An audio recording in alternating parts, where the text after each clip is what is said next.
ये टेबल आपको याद तो होगा नहीं, और आपको याद करने में डर भी लगता होगा कि किस तरीके से इस टेबल को याद करें। बार बार याद करते होंगे और बार बार इस टेबल को भूल जाते होंगे। तो आज की इस वीडियो में हम आपको बताएंगे कि आप किस तरीके से इस टेबल को हमेशा के लिए याद रख सकते हैं, और बिल्कुल आसान ट्रिक से हम आपको इस टेबल को याद करवाने वाले हैं।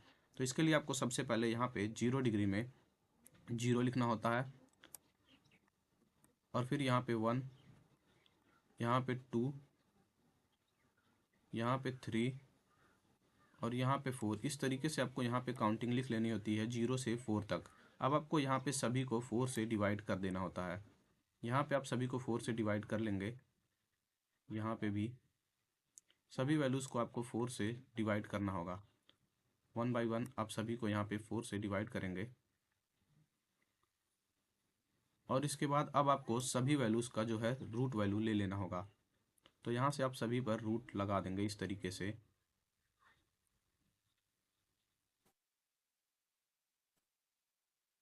यहाँ पे इस तरीके से आप रूट लगा देंगे। अब आप यहाँ पे देख पाएंगे कि यहाँ पे 0/4 यानी कि इसकी वैल्यू जो है ये 0 हो जाएगी। और यहाँ 1/4 में जब आप इसको बाहर निकालेंगे तो 1 का जो 1 है वो बाहर आ जाएगा, और 4 का स्क्वायर रूट जो होता है वो 2 होता है, वो बाहर आ जाएगा। और इसी तरीके से आप यहाँ पे पहले इसको कैंसल आउट कर लेंगे, तो यहाँ पे 1/2 हो जाएगा। और जब आप इसको बाहर निकालेंगे तो यहाँ पे 1 का 1 आ जाएगा, और 2 के लिए जो 2 का जो वैल्यू बाहर आएगा वो √2 हो जाएगा। फिर यहाँ पे आप देखेंगे तो यहाँ पे जब आप 3 का रूट निकालेंगे तो यहाँ पे ये जो है √3 आ जाएगा। और 4 के लिए आपको यहाँ पे 2 लिखना होगा। और यहाँ पे आप देखेंगे तो यहाँ 4 से 4 कैंसल आउट हो जाएगा, और यहाँ पे बचेगा 1, तो 1 के लिए 1 बाहर आ जाएगा। अब आपको जो है यहाँ पे साइन की जो वैल्यू है यहाँ पे देख सकते हैं, साइन 0 की वैल्यू 0, साइन 30 की वैल्यू 1/2, और साइन 45 की वैल्यू 1/√2, और 60 की वैल्यू √3/2, और 90 की वैल्यू 1 आ चुकी है। अब कॉस की वैल्यू को लिखने के लिए आपको इसी को साइन को यहाँ 90 से शुरू करके, यानी कि साइन 90 की वैल्यू आपको यहाँ 0 में रख देनी होगी, और यहाँ पे 60 की वैल्यू 30 में रखनी होगी। उल्टा आपको यहाँ पे इसी तरीके से फिल करते चले आना है। और 45 की वैल्यू बीच में है तो 45 में ही रहेगी इस तरीके से। और उसके बाद यहाँ 30 की वैल्यू आपको 60 में रखनी होगी, और यहाँ पे जो 0 की वैल्यू है उसको आप 90 में रख देंगे। यानी कि साइन 0 का वैल्यू जो है आप कॉस 90 में रखेंगे, साइन 90 का वैल्यू आप कॉस 0 में रखेंगे।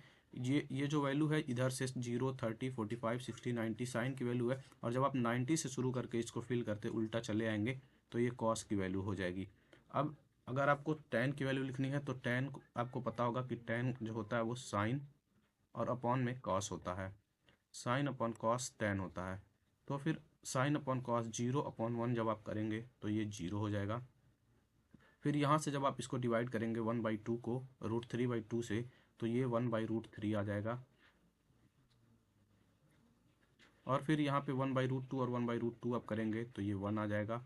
और यहाँ पे जब आप इसको डिवाइड करेंगे साइन tan 60 के लिए, तो फिर tan 60 की वैल्यू √3/2 को आपको 1/2 से डिवाइड करना होगा, और जब आप इसको डिवाइड करेंगे तो ये वैल्यू जो है √3 आ जाएगी।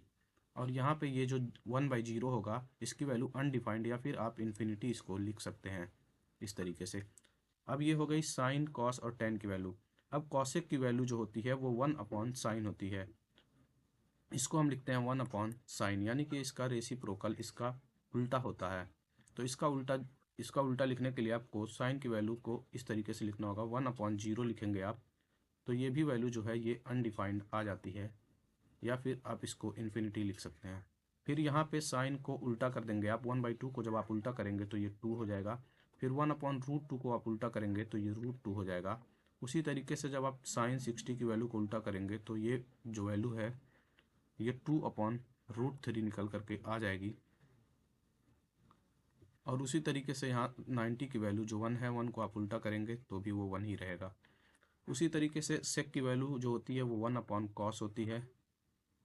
तो सेक की वैल्यू को निकालने के लिए अब आपको कॉस को, जैसे आपने यहाँ पे साइन को उल्टा किया है तो कॉसेक की वैल्यू आई है, तो उसी तरीके से यहाँ पे आपको कॉस को उल्टा करना होगा तो आपको सेक की वैल्यू मिलेगी। अब 1/1 करेंगे तो 1 आएगा, फिर इसको उल्टा करेंगे तो 2/√3 आएगा, और इसको उल्टा करेंगे तो √2 आएगा, और फिर जब आप इसको उल्टा करेंगे तो ये 2 आ जाएगा, और इसको जब आप उल्टा करेंगे तो ये अनडिफाइंड या फिर इन्फिनिटी आ जाएगी। अब यहाँ पे आप देख सकते हैं कि जैसे आपने साइन की वैल्यू लिखने के बाद उल्टा यहाँ से 90 से शुरू करके लिखा था, तो कॉस की वैल्यू जो है वो आ गई थी जब आपने यहाँ से शुरुआत किया था, यहाँ से।